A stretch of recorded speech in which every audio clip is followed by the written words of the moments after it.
Hello everyone, Emerald Mosaic here.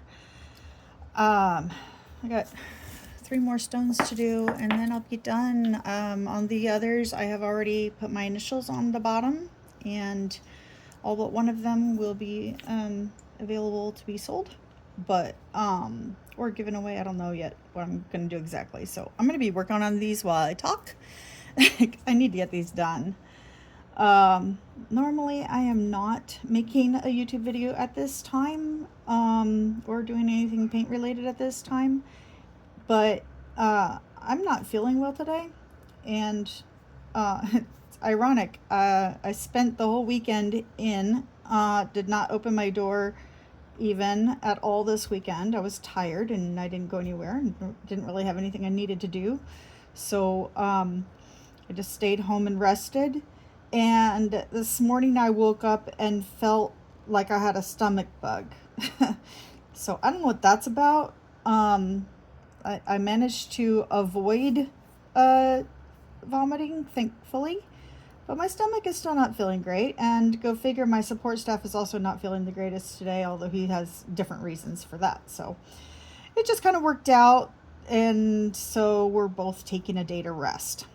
So I figured I'd come on here and share something that I learned about today. Still watching a lot of YouTube videos, and I happened to catch one today by a YouTuber that I had not encountered before, who goes by Dark Matter 2525.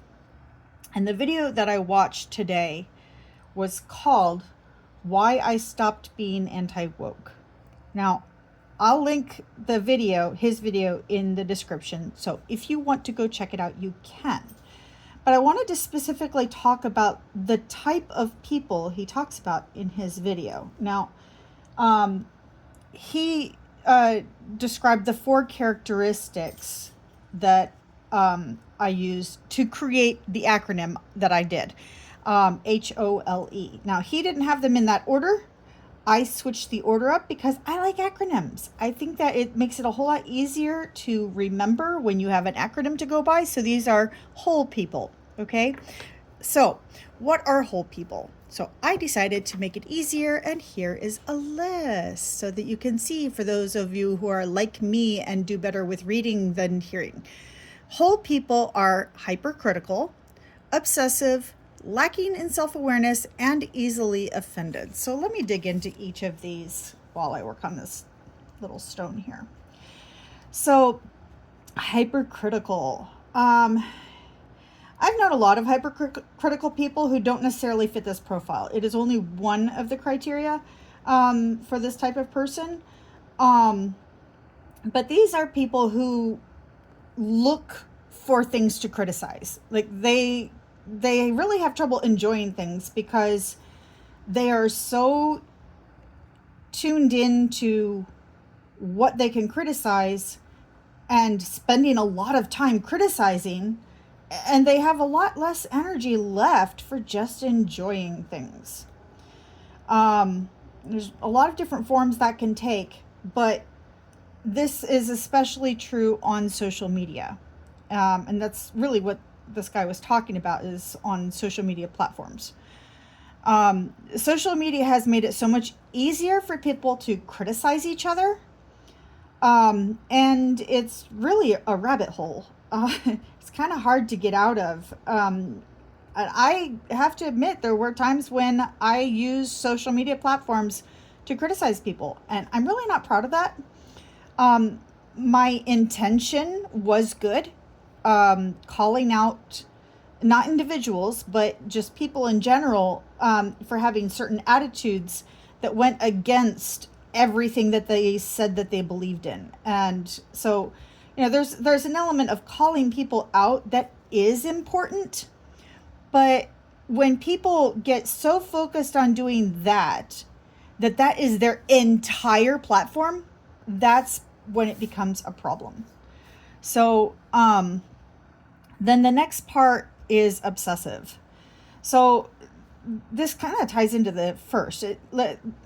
Really kind of what I was saying is that it's not just being hypercritical, it's being obsessive about it. So these are people, like, especially on a lot of the social media platforms like YouTube and TikTok. These are people who will take any movie whatsoever and they will dig through all of the quote unquote underlying meaning that they see, and looking through their own particular lens, mind you, because we all do that. And they will criticize that movie based on their criteria for what should or should not be. By the way, I really wish that that humans could delete the word should from our vocabulary. I really do. I think that it's very problematic. It places often unreasonable expectations on people, and I don't like it. I don't like how that ends up marginalizing people and making things way harder than they should be. It also makes it a lot harder to get help. If people don't understand why you need help, it really makes it a lot harder to get the support and help that you actually need because of all of these should expectations. So anyway, but yeah, people take their own viewpoints and they will rip apart anything that goes against their viewpoint. So this kind of leads to the next part. They are lacking in self-awareness. They really don't even understand what they are doing. They don't even see the fact that this is more harmful than helpful. I mean, it's one thing to point out to somebody, or to maybe criticize one thing and say, hey, this is problematic, here's why I think it's problematic. But these are people who aren't really even aware that oftentimes the things that they are criticizing are characteristics that they themselves are displaying. It's so often true that the very thing that you hate the most is something you're guilty of, which is why you criticize it. And I've seen so many people criticize things that I then observe them doing. It's like, do you not see that you're doing this? And that's where I put hypercritical. I meant to put hypocritical. Oh my goodness. Yeah, they are hypercritical, but they're also hypocritical. Oh my goodness. I did that. So yeah, that should be hypocritical. Jeez. So yes, they are completely lacking in self-awareness about their own hypocrisy. These are people that just okay, an example. One person I knew, whenever she was driving, oh my goodness, she would rail at how horrible people were at driving and parking, and oh my goodness, can you believe them? Well, and then she would go and do the same thing and criticize herself at the same time. So she wasn't just criticizing other people, she was also very heavily criticizing herself, and then ended up criticizing me for some things and also my friends, way out of hand. And I ended up removing this person from my life because that was a bit much. I don't do well around people who are very critical, and especially when they are hypocrites. That really just sits wrong with me. Like, if you're gonna call something out, make sure, okay, I'm not a Christian, but there's this really interesting little analogy that's in the New Testament that is attributed to Jesus that says, remove the plank from your own eye before trying to remove a speck from your neighbor's eye. Yeah, if you're going to criticize somebody, check yourself first. Make sure that you're not doing this. Be self-aware. And so, yeah, the last one, the E, is for easily offended. These are people who, like I said, they look for offense. They are trying to be offended. I do want to point out,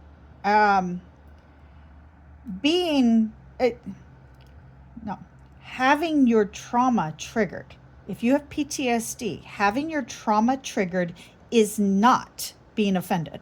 There's a difference. Being offended is saying, I don't like that, and here's why. Okay, that's fine. That's an opinion. It might be, usually being offended is because something that somebody else has done feels hurtful to you. Having your trauma triggered is completely different. I'm not offended by Christians, by most Christians. I'm not offended by Christianity as a whole. But when I engage with people who are not safe, or who I don't have any history with and don't know whether they're safe or not, and the subject of Christianity is brought up, because I don't know if there is safety there, it's triggering. It causes extreme anxiety. So that is the difference between being offended, which is more about just I feel angry or I feel upset, versus a trauma trigger which leads to actual traumatic behaviors. So for some people, this is like flinching, right? Like people who have trauma related to, say, firearms. When fireworks go off, sometimes their body has a physical reaction of flinching. Okay, so the trauma being triggered is very much an automatic response that is part of the fight or flight response. And just so you know, the fawn and freeze responses are also part of that. Those are trauma responses, okay? That is not the same as being offended. I had somebody equate those two, and I have not had the opportunity to address it with them, and I probably never will. That's okay. I just kind of keep a bit of distance there because that person is not really safe for me. So anyway, yeah, these people who are actually easily offended, these are people who look for things to be mad about. I am not looking for my trauma to be triggered. Anybody who thinks that does not understand trauma. But people who are easily offended, they actually look for things to be mad about. They look for things to call offensive.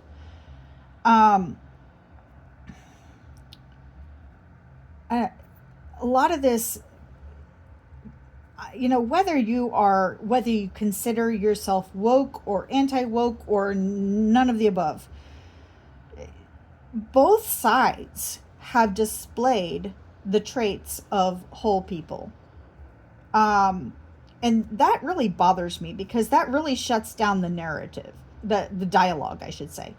It shuts down a healthy discussion of it, and it just ends up with people yelling at each other.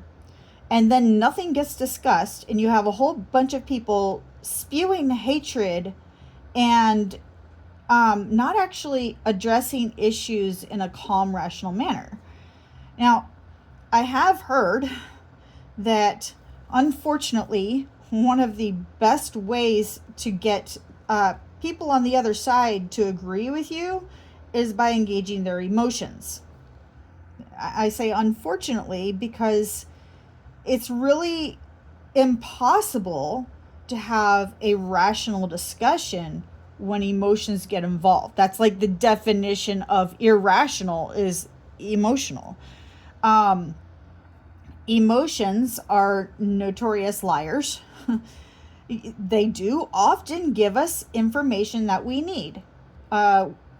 Often, not always, but often, if I feel resentment, it's because there has been a boundary violation, but not always. Sometimes my brain is lying to me. Sometimes sometimes my emotions are lying to me.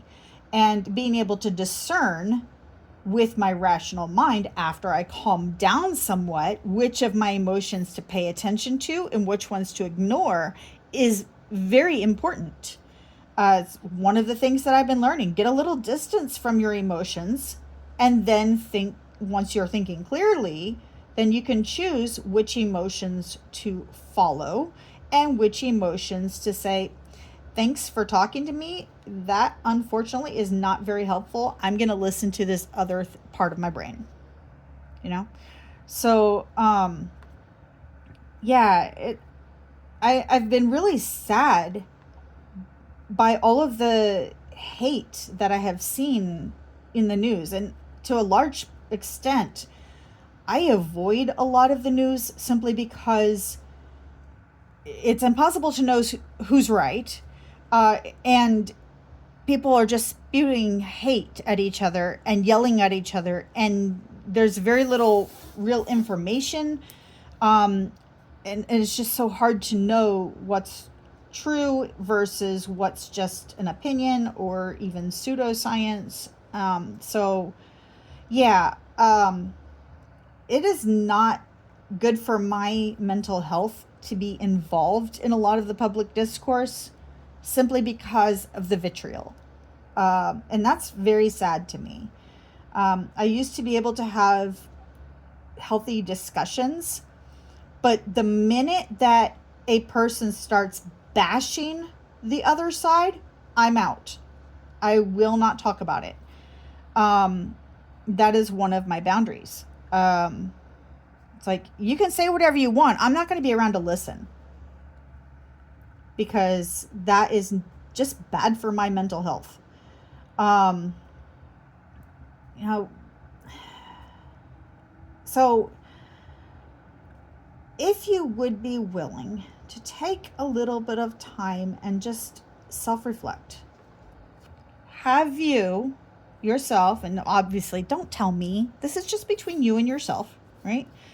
Have you been a person who has been hypocritical, hypercritical, obsessive, lacking in self-awareness, and or easily offended? If that at all describes you, I hope that you will have the self-awareness to admit it to yourself and to work on changing that. Because when everybody's yelling, nobody's actually being heard. Let me say it again. When everybody is yelling, nobody is actually being heard. Think about that. If you actually want people to hear you, and they say this, I've heard this many times and it's so hard to do, but if you really want people to hear you, speak quietly. It's such an odd thing about our brains. When you speak quietly, the other person's brain automatically tunes in because the brain wants to hear. So it's rather counterintuitive. And I admit I am a person who even recently has yelled because I felt like I wasn't being heard. I don't like that about myself, and it's something that I've been working on. I've made a lot of progress, and I still have a ways to go. And it is work. I am not going to lie to you. All of this is hard work. And it is 100% worth it. So think about whole people and think about some obvious ones that you might have seen online and maybe some that you have seen in your friend circle or, just people you have encountered. And then take a hard look at yourself, because the only way you can change really is to first be aware that you need to change. If you're not aware of it, you can't work on it, right? So I'm going to leave it at that. I made some progress. And I hope this spoke to you, and I hope that it inspires some change, or at the very least some self-reflection for you. So if you like this, and especially if you want more of this kind of video, hit like and subscribe and leave a comment. Tell me what you think about this. Do you agree? Do you disagree? Why? And what do you think about today's public discourse and all of the hate that is out there? What do you think about it?